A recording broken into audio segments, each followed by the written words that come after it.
you tell I'm in denial? You can't stay at the top forever. I was also very surprised when I looked at my phone and saw Joe Girardi dismissed. Well, I think mine were with common sense. I think now belongs in the all-time greats top 10. Boston, I really think only got to this point because of a guy named Chris Middleton being out for the Bucks. That power play just was unbearable. It was humming. Man, am I happy. I knew that this was going to happen. I knew he was going to come back. When I think of New York Yankees now is Judge, probably people in the past when Jeter was coming up. I would be shocked. A little bit hurt. Hey, this is Greg Tepper of Dave Campbell's Texas Football, TexasFootball.com, and Valley Sports Southwest. You are listening to Outsiders Opinions with Kevin and Austin.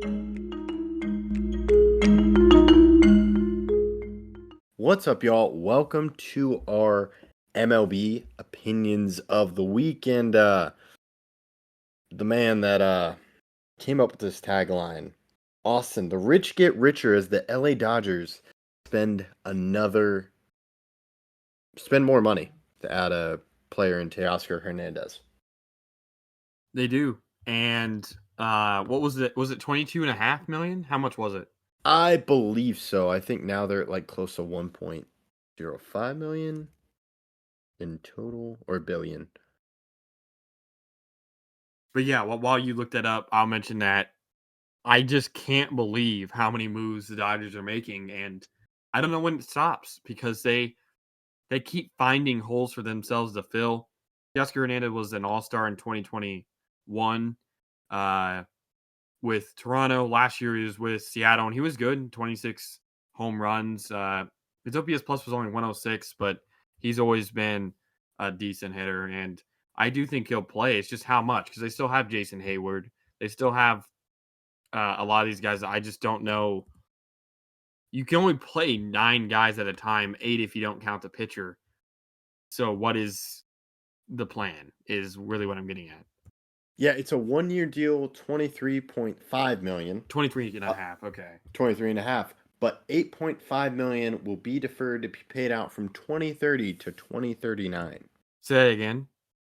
$8.5 million will be deferred, and it will be paid from 2030 to 2039. Got it. So to me, outfielder, when I was thinking about this, I was like, man, well, they're a little bit low on outfielders. To me, like, I know you did mention Jason Hayward, but Teoscar Hernandez is a good player. 1 year, though, so they really got to capitalize off this. Kind of maybe a stopgap guy, because they have James Outman in the center field, but I'm not sure about left field. To me, it's good insurance for Jason Hayward, because I know he kind of resurged this year, but if he falls back down, they could have another guy. So I like this move. However, it's a lot of money. I did not know this detail till I read it about $8.5 million being deferred. This is just adding to the stakes, because you could have had an argument. Oh, well, their outfielders are bad because they spend a lot of money. They don't have that argument anymore. They have Teoscar Hernandez, James Outman, Jason Hayward. Now you got the infield. You got Mookie Betts.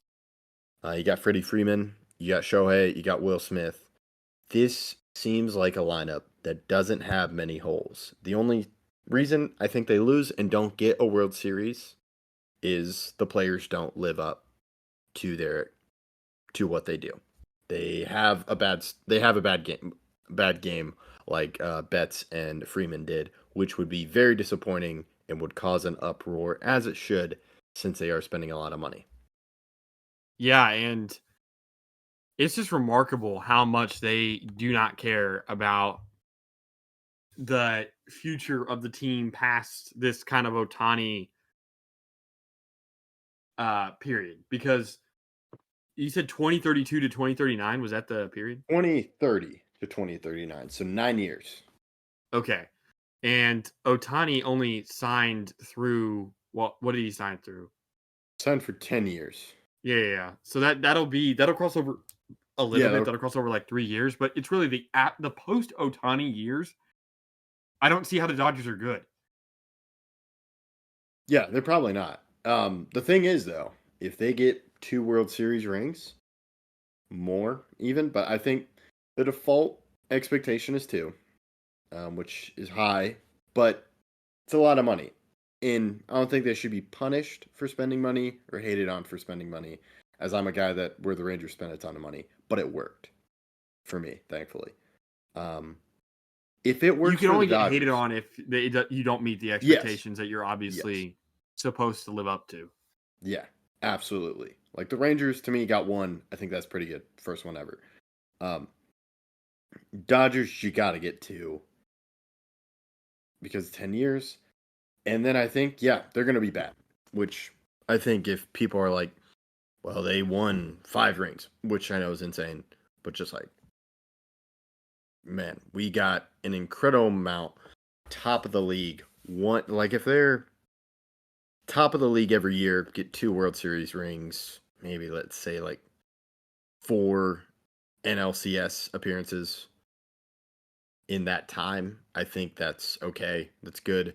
It's going to stink, but this just raises the cost of what the Dodgers are expected to do because of the money they're attaching to these players. That's a great point. And I do think that while there may be a lot of lack of talent eventually in the Dodgers because of all the money they're spending, they do still have a great farm system. They do have a lot of young guys, James Outman, Bobby Miller, that are good. And we'll see how this works out. This always confused me about the Dodgers. No other team's ever done this. The Dodgers always seem like they have too many good players, too many starter or fringe starter players on their roster. So I'm like, how is that guy a pinch hitter? But they do it because they can rest everybody and they just can plug anyone in as a starter. So that Jason Hayward only plays 80 games half the season. But that's because they're putting in Oscar Hernandez for 120 games, and they're putting in James Outman for 120 games, and all this other guy for whatever. And they just make it to where they are rested come playoff time. But if you're rested come playoff time, you have no excuses, and they're running out of them. They have none at the moment that I could see that, oh, this is why this team isn't good enough this year.